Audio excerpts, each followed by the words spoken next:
이 아침 주시는 말씀은 구약성경 사무엘상 16장 1절에서 13절 말씀입니다. 사무엘상 16장 1절에서 13절까지 말씀 합독하시겠습니다. 여호와께서 사무엘에게 이르시되 내가 이미 사울을 버려 이스라엘 왕이 되지 못하게 하였거늘 네가 그를 위하여 언제까지 슬퍼하겠느냐. 너는 뿔에 기름을 채워 가지고 가라. 내가 너를 베들레헴 사람 이새에게로 보내리니 이는 내가 그의 아들 중에서 한 왕을 보았느니라 하시는지라. 사무엘이 이르되 내가 어찌 갈 수 있으리이까. 사울이 들으면 나를 죽이리이다 하니 여호와께서 이르시되 너는 암송아지를 끌고 가서 말하기를 내가 여호와께 제사를 드리러 왔다 하고 이새를 제사에 정하라.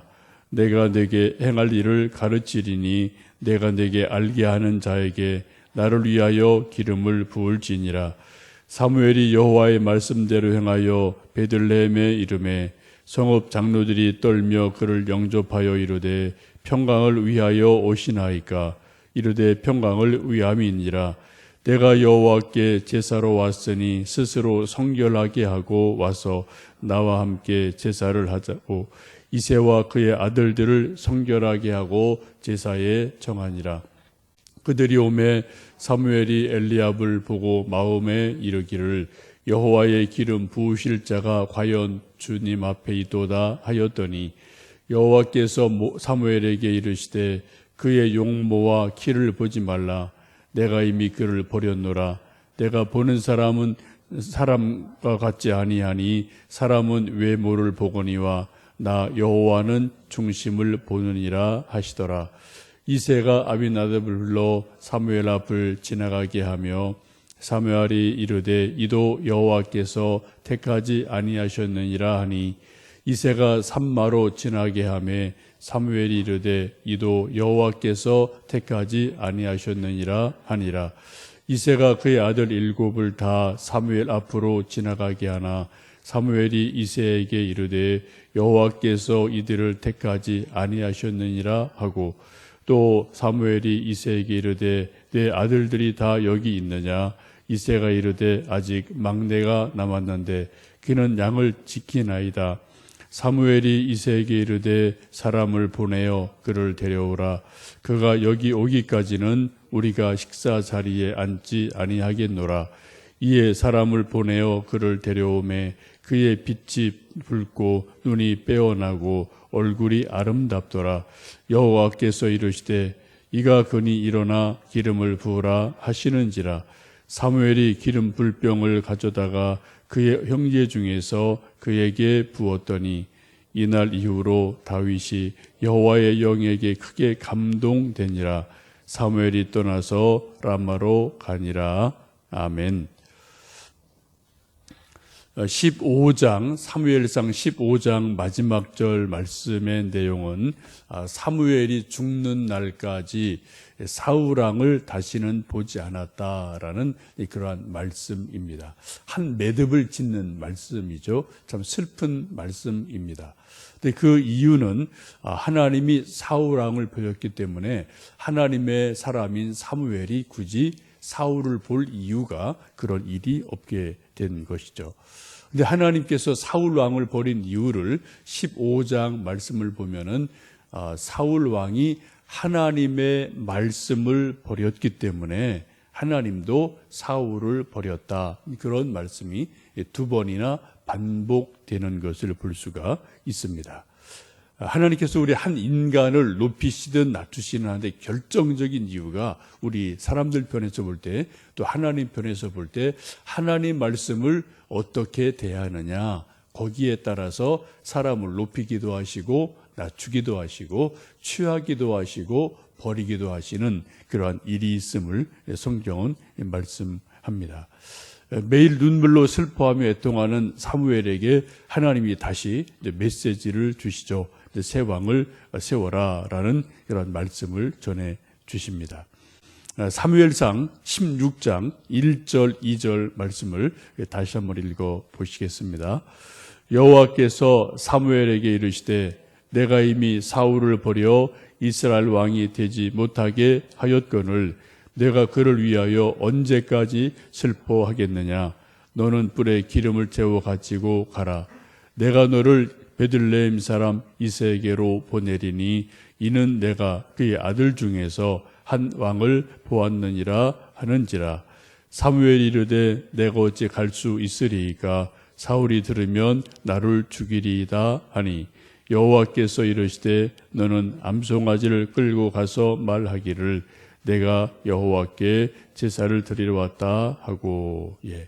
슬퍼하는 사무엘에게 하나님께서 언제까지 슬퍼하겠느냐. 이제는 그만 슬퍼하고 새로운 왕을 세워라.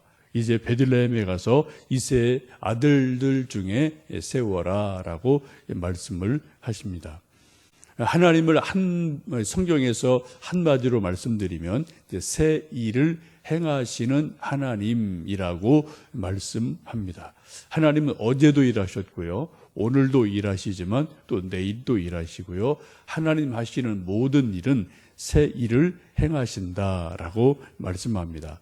이사야 43장 19절 말씀해 보시면 보라 내가 새 일을 행하리니 이제 나타낼 것이라 라고 말씀하시면서 이스라엘 백성에게 끊임없이 새 일을 행하시는 하나님으로 말씀합니다. 그 하나님이 오늘 아침에도 새 아침을 주셨고요, 저에게나 여러분에게 새 마음을 주셨고 새 믿음을 주셨고 새 기도 제목을 주셨고 또 새로운 하루를 주셨습니다. 여러분, 새 일을 행하시는 하나님이신 것을 믿으시고요, 여러분 그런 믿음 안에서 오늘도 나에게 무슨 새로운 일을 하실까, 또 우리 가정에, 우리 나라에, 우리 자녀들에게, 우리 교회에 무슨 새로운 일을 하시려나라는 기대를 가지고 우리 기도하며 나가시면 좋겠습니다.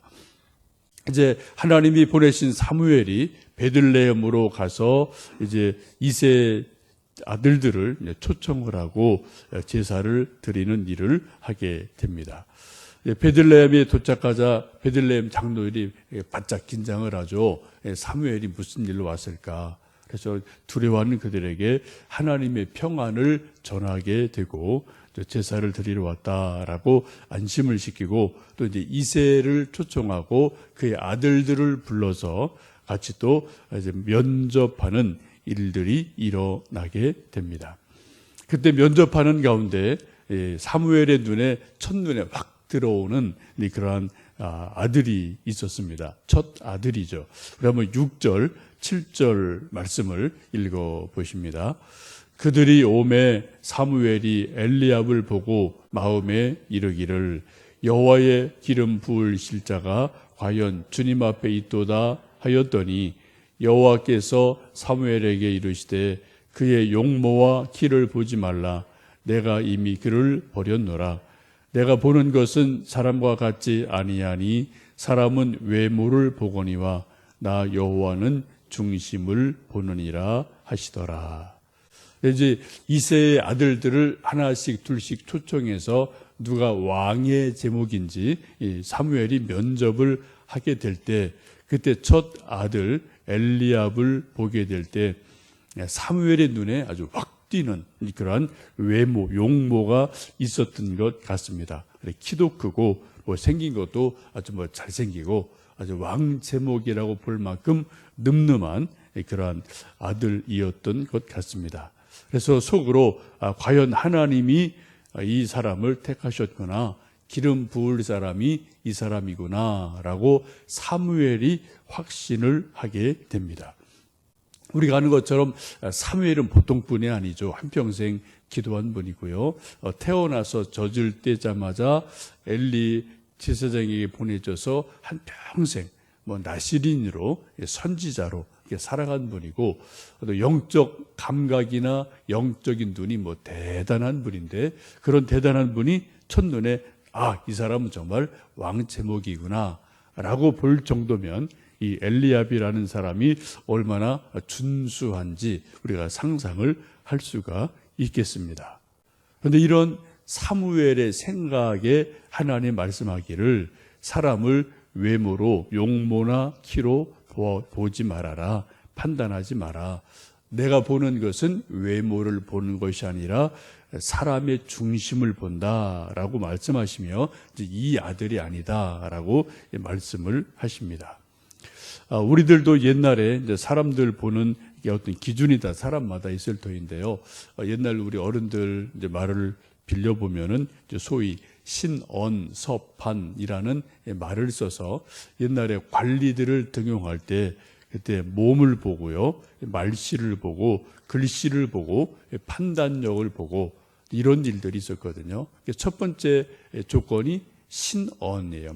몸이에요. 몸. 이거 보면 키가 얼마나 크냐, 얼마나 또 늠름하게 생겼느냐, 또 얼굴이 어떠냐, 이런 것들을 보고 사람을 옛날에 뽑았던 기준들이 있었습니다. 이런 요즘도 뭐 마찬가지 같아요. 요즘도 보면은 이제 외모 지상주의, 그래서 뭐 루키즘이라고도 하죠. 어떻게 이쁘게 생겼느냐, 잘 생겼느냐, 이것이 하여튼 뭐 거의 모든 곳에서 사람을 뽑을 때 뭐 하여튼 조건이 되는 것을 보면서 여러 가지 부작용이 있는 것도 우리가 볼 수가 있겠습니다. 우리 사람들이 누구를 선택하고 또 판단할 때 첫 인상이 어떠하냐는 아주 중요합니다. 그건 무시할 수는 없어요. 그러나 하나님이 말씀하기를 사람을 선택할 때 보시는 것은 외모가 아니라 중심을 보신다라고 말씀을 하고 있습니다. 요즘도 회사에서 신입 사원들을 뽑을 때 소위 이제 뭐 옛날에는 스펙이라는 걸 많이 봤죠. 어느 대학 나왔느냐, 얼마나 잘생겼느냐, 뭐 토플 점수가 얼마냐, 이런 걸 좀 주로 봤지만 그런 것 중심으로 사람을 뽑아봤더니 뭐 별 특별한 게 없다. 그런 결론들이 나오니까 이제 요즘에는 어떤 스펙보다는 스토리다. 그래서 그 사람이 살아올 인생이 어떠냐, 그 사람의 인격이 어떠냐, 그 사람의 성품이 어떠냐, 이런 것을 더 깊이 중요하게 보는 그러한 일들이 사회에서도 일어나는 것을 봅니다. 이제 이 우리나라의 수많은 기업들이 이런 것을 이제 하여튼 오랜 동안 시행착오를 하고 전환을 한 거죠. 포인트를 다른 데 둔 거죠. 스펙이 아니라 인성, 그 사람됨, 그 중심, 이런 데 둔 것인데 이미 성경은 어떻게 해요? 수천 년 전에 하나님이 그런 말씀을 하고 계세요. 외모로 보지 말아라. 그 중심을 보아라. 라고 하나님은 말씀하고 있음을 보게 됩니다. 우리가 믿음 생활을 한다는 것, 예수님을 믿는다는 것이 무엇일까요? 그것을 한마디로 말씀드리면 우리 외모가 변화된다라기보다는 우리 속사람 중심이, 마음이, 영혼이 점점 예수님을 닮아간다라고 보시면 좋겠습니다. 그래서 우리가 예수님을 믿으면 믿을수록 세월이 지나면 지날수록 우리 아까 찬송 불렀던 것처럼 예수님을 닮아가는 모습이 조금씩 우리의 삶 속에서 묻어나야 되죠. 인격이나 성품이나 어떤 판단력이나 혹은 말하는 그 말씨나 여러 가지 마음씨나 이런 것들이 옛날과는 달라져서 점점점 예수님 닮아가는 모습, 예수님의 향기가 우리에게서 나올 때 이것을 우리가 성숙해진다, 성화한다, 영성적인 삶을 산다, 이렇게 우리가 이야기할 수가 있겠습니다. 근데 예수님 믿은 지 10년, 20년, 30년 지났는데도 사람 보는 눈이 옛날이랑 똑같다. 이러면 여러분, 뭐 저나 여러분이나 예수님 믿는 것 잘못 믿는 거죠. 예수님 믿는 것이 점점 지나갈수록 사람 보는 눈이 기준이 바뀌어지고요. 우리 자신이 바뀌어질 때 그때 예수님 믿는 의미가 있게 될 줄로 믿습니다. 이제 7 아들이 다 지나갔지만 택할 사람이 없자 이제 사무엘이 이새에게 묻죠. 또 아들이 없느냐? 그랬더니 막내가 있는데 지금 뭐 그 녀석은 별 볼 일이 없어서 지금 들에서 양을 치고 있습니다. 라고 말하자 데리고 와라 라고 이제 해서 드디어 이제 막내 다윗이 오게 되는데 그 막내 다윗의 모습을 그렇게 성경은 말씀합니다. 우리 12절 13절 말씀을 읽어 보십니다. 이에 사람을 보내어 그를 데려오매 그의 빛이 붉고 눈이 빼어나고 얼굴이 아름답더라. 여호와께서 이르시되 이가 그니 일어나 기름을 부으라 하시는지라. 사무엘이 기름 불병을 가져다가 그의 형제 중에서 그에게 부었더니 이날 이후로 다윗이 여호와의 영에게 크게 감동되니라. 사무엘이 떠나서 라마로 가니라. 드디어 막내 다윗이 왔을 때 하나님께서 이 사람이 그 사람이다 라고 이제 가르쳐 주셔서 기름 뿔병을 가져다가 머리에 기름을 부을 때 그때 다윗에게 하나님의 영이 크게 임하게 됩니다. 요즘 말로 말하면 이제 성령의 강력한 임재가 일어나게 되고 이스라엘의 새로운 왕으로 기름을 부음으로 세우는 것을 보게 됩니다. 그것을 오늘 성경 말씀에서는 다윗의 외모 때문이 아니라 그 마음 중심이 하나님 보시기에 바르다, 하나님 보시기에 옳다라고 여겨졌기에 이제 선택을 받고 장차 왕이 되는 것을 보게 됩니다. 우리 모두는 하나님 앞에 다 죄인임에 틀림이 없습니다. 우리가 완벽한 사람 이 세상에 아무도 없어요. 단지 우리가 소망을 두는 것은 우리가 예수님을 믿기에 또 성경이 하나님 말씀임을 믿기에 우리가 또 기도하는 사람이기에 우리가 성경 읽고 예수님 믿고 기도하는 가운데 어제보다는 오늘이 조금이라도 예수님을 닮아가는 모습으로 우리 속사람이 변화되는 것, 우리 생각이 변화되는 것, 우리 가치관이 변화되는 것, 우리 인격이 예수님 닮아가는 것, 이것이 바로 우리에게 있는 소망인 줄 압니다. 오늘도 여러분 하루를 또 살아가시면서 예수님 닮아가는 모습이 내게 뭐가 있나 한번 곰곰이 생각해 보시면서 새일 행하시는 하나님 안에서 어제보다 오늘이 조금 예수님을 새롭게 닮아가시는 귀한 은혜가 있기를 간절히 원합니다. 함께 기도하시겠습니다.